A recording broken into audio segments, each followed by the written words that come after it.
Michael Mark. Put you out there, That's you say. All right.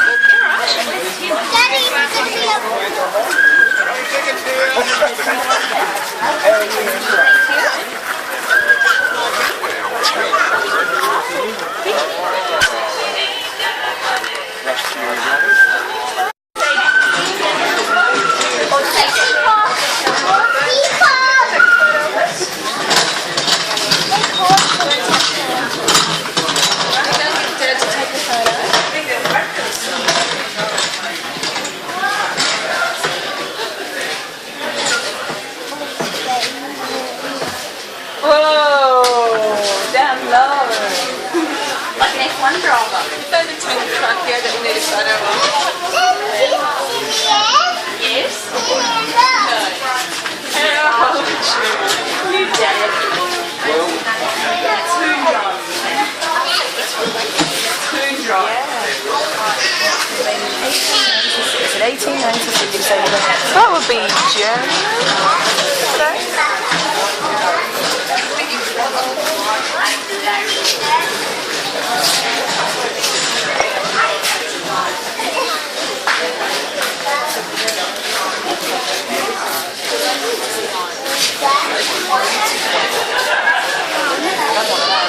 Look at the white room tires. White room tires, right?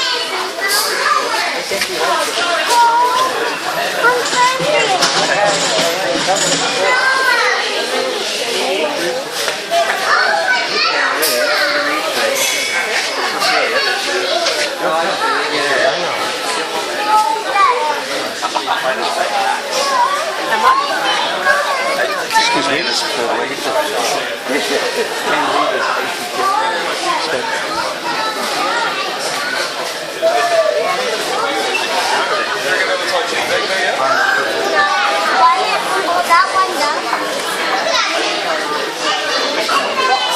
that one done.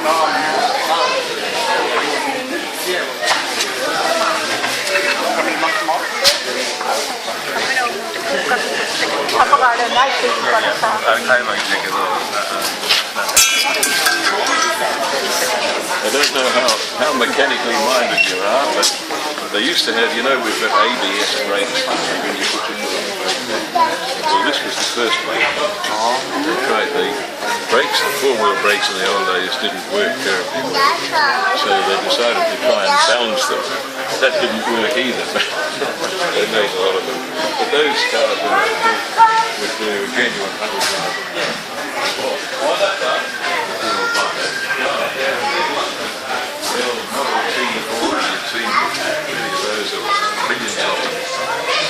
This is a famous car.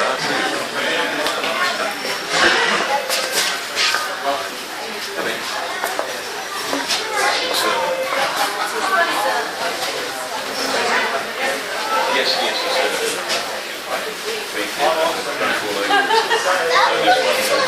special. It's MGTA, is it? Owned and driven by a very famous motor racing driver here in Australia called Lou Molina. He died about 5 years ago, and now one of our friends owns it. That's George's latest car. I'll show you an interesting picture here. Oh yes, 007. There's a young 007. I didn't know that. I don't know. You're talking to me. Oh, you're Me. Oh. Oh, yes, so. 1962. We had this the Aston Martin out here, and we were advertising it, and they said that I looked a bit like James Bond. Oh, yes. So they got me in here and did it. I think I was better looking than James Bond. Really like that.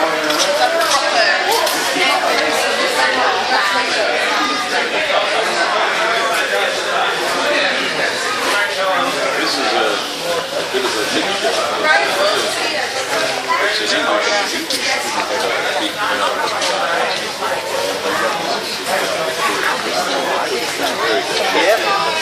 Yeah.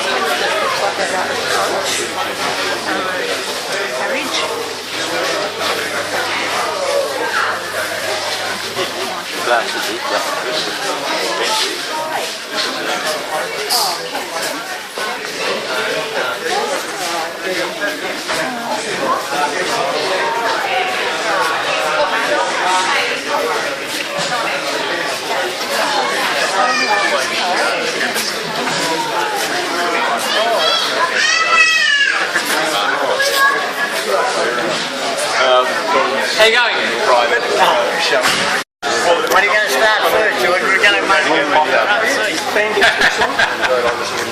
You'll be right. Hey. Road Locomotives Act, and it required a crew of 3 people to operate any self-propelled vehicle.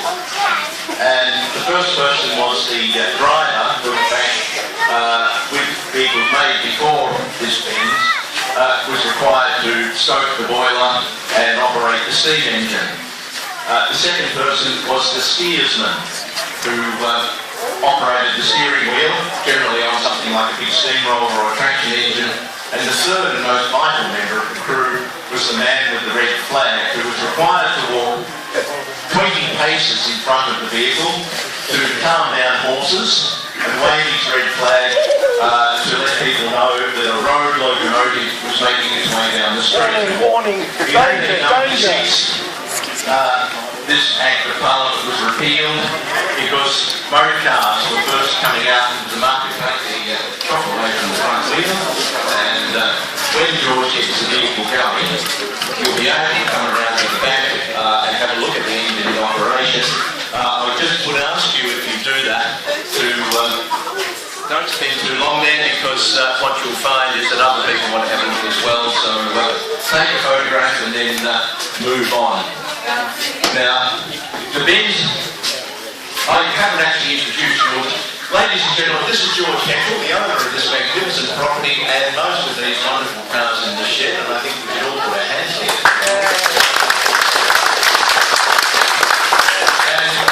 Okay, so the 1896 Benz, now it's very much in the idiom of what they called at that time a porcelain carriage. You can see at the front a little piece of sheet metal here, which is what they call the dashboard. And the dashboard was, just so that you all know, was a term that came from horse-drawn carriages. If you imagine a couple of shafts out the front and a horse out there, as they were going along, their hooves would kick up mud and other things that other horses may have left on the road, and you'd be dashed with them as you went along, so you had a dashboard in front to protect you from the stuff that was splashing. Now, the Benz has a rear engine. It's a single cylinder. The flywheel and the crankshaft and the big ends are exposed. It drives by flattened belts to a counter shaft, which is just through at the front of the wheel, and then by chains on either side, like giant bicycle chains, to the rear wheels. The tyres are solid rubber. There's no chance of having a puncture. However, if you apply the brake too vigorously as you're going down a hill, you could actually overheat the tyre and make it come off the rim, which could be quite dangerous, of course. Now, this little device on the top here, which looks like a brass exhaust muffler, is in fact a cooling device. You have water in these side tanks and air passes through this. It's shafted on one side this way, so air going by gets siphoned in, and on the other end it's shafted the other way, so the air gets sucked out by your passage through the air. You have a steering. It looks like a steering wheel, but it's not in fact. What you have is a little brass ring, and you have a little sort of tiller, if you like, on the top. Now, hands up all of those who have a GPS system in your car. A few people have got GPS systems. They're quite the rage these days, aren't they? Everybody has them.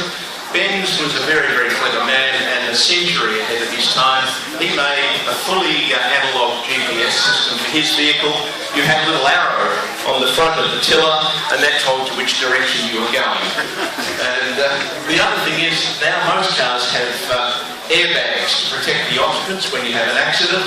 Benz, again, showing forethought a long way ahead of his time, placed the passenger in front of the driver, and that way he got to the accident first and you got a soft landing. So it was all done with remarkable skill. You had an audible warning device to let people know you were coming. Well, I think we're about ready to sum up, George. Okay, let's see what's happening. There you go. It's like the old bulldog.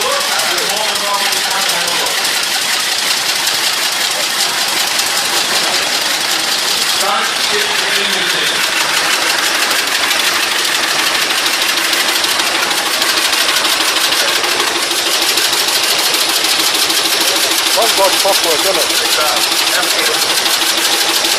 Now a car like this then would probably cruise about 12 to 15 miles an hour.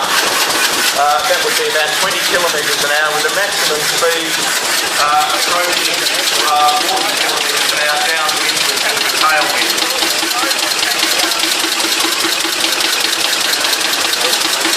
You can see the two driving belts on the right hand side of the motor.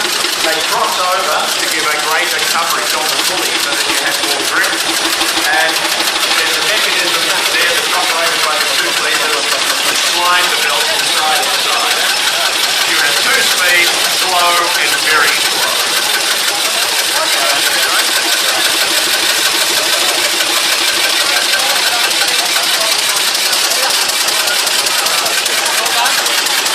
All done. I think we're done. But all those things whizzing around inside there, what goes on inside the engine of your car, it's exactly the same principle. You have a crankshaft, a camshaft. What sort of fuel does it run on? It runs on petrol. In those days it would have run, you couldn't buy petrol, there were no petrol stations. You in fact went to a chemist shop and purchased a light fluid at that time which was available. The brass things on top of the engine, the small brass things are oilers. They contain, you put oil in them at the start of your journey and you set them to so many drips per minute to provide lubrication.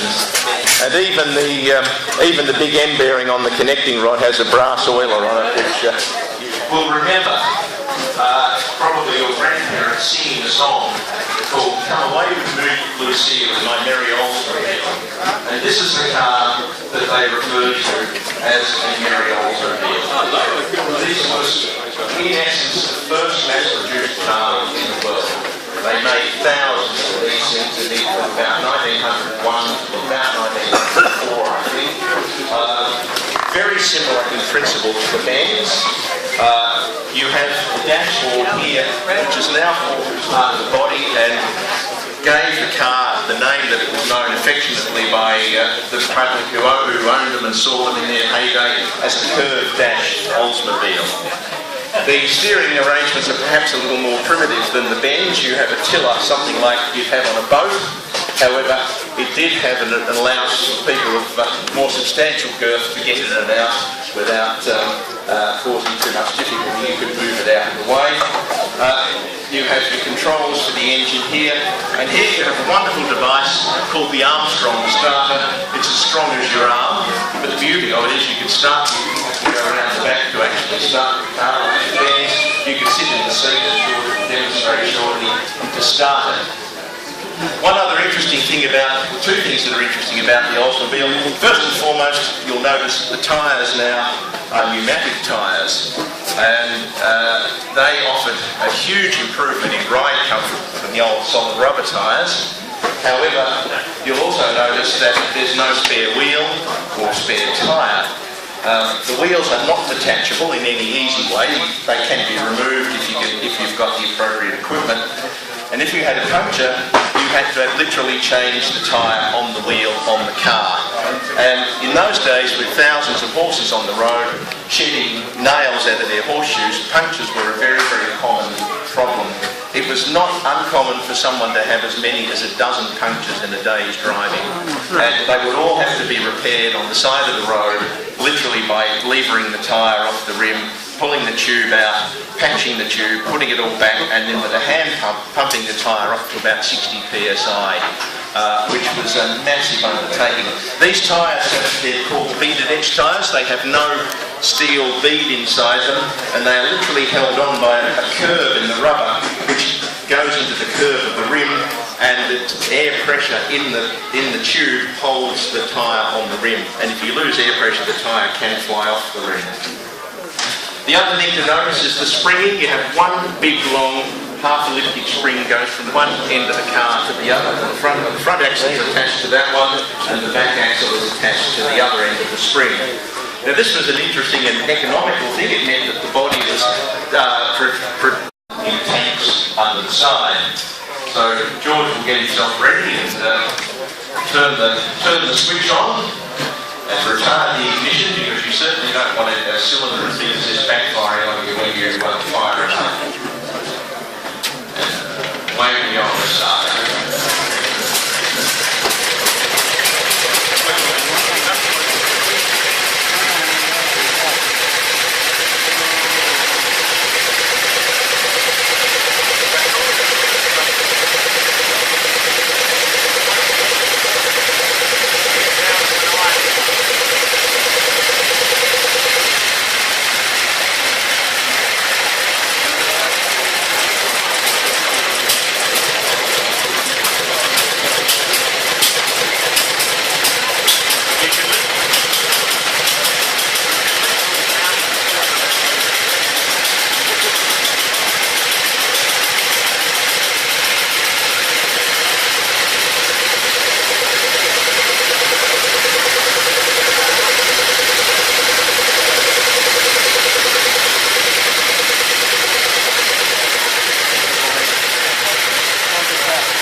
Do you want to have a look at the engine going around?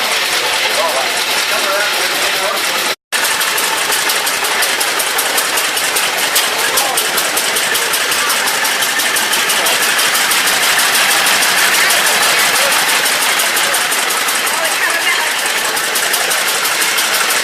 Coming back.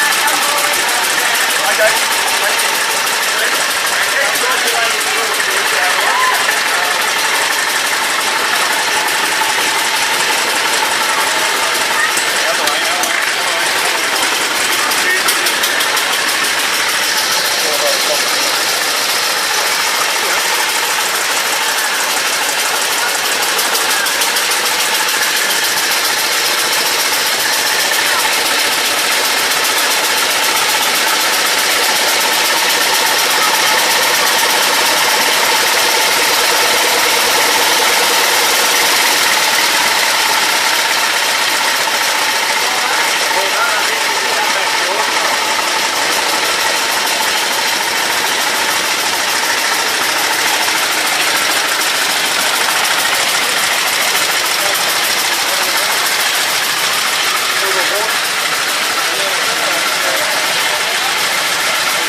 No, I don't think this works. We have one great advantage with this car over most of the previous vehicles. You'll notice on the side, on the running board, on the driver's side, you have a spare wheel. Now, it's not a total wheel. These wheels are still non-detachable. And you had to take the tyre off with the wheel on the car. However, this wheel was made, and it was called a Stepney wheel, and you could take it off and you could bolt it onto the wheel where you had the flat tyre. So you actually had another tyre sitting out here while this one was flat, and theoretically that would get you home. The problem was, if you had 10 punctures in the day, it was only your first puncture that it saved you the trouble with. So it wasn't such a great development, but never mind, it certainly did better than not having any spare tyre at all. We have a large acetylene headlamp mounted out the front, which is quite powerful. The other vehicles had kerosene or candle lamps. Acetylene lights were amazing things. You had a chamber, just to explain how they work.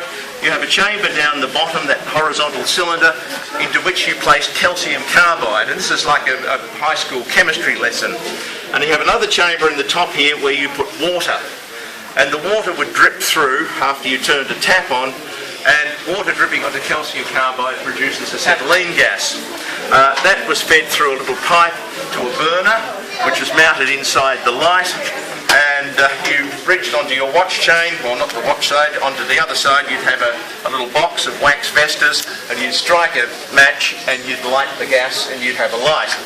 Now that worked very well until you ran out of water. And if you're in the middle of the night somewhere on a lonely road and you've got your girlfriend or your fiancé sitting beside you, you needed to have a light on the way home.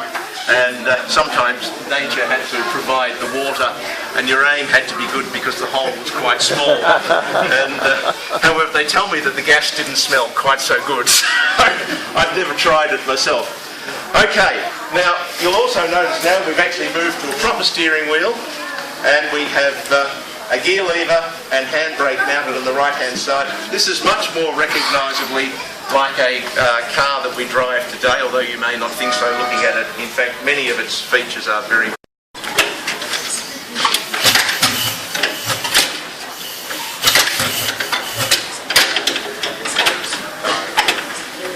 Now I should point out that George has his OBE over bloody 80, so he's not doing a bad job for cranking cars. Wait till he gets onto the Bugatti. I think we've got a flat battery. We don't. Yes, we have no sound to the Trimbler coil. No. It's on, isn't it? It's down on? Yeah. Yeah. I think we've got a flat battery. No, we haven't. Here we go. It's not constant though, George. There we go, we're away.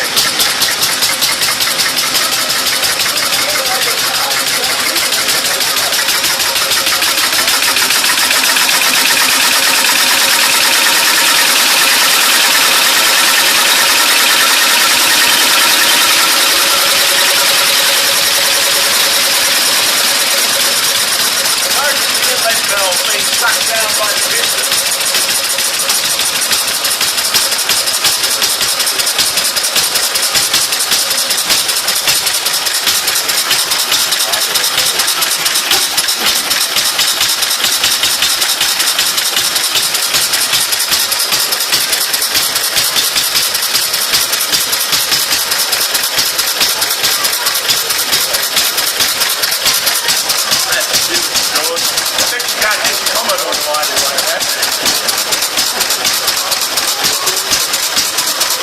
Notice also the mudguards, they're solid timber and they've been cut from the one piece of larger piece of timber, and the grain actually matches side to side.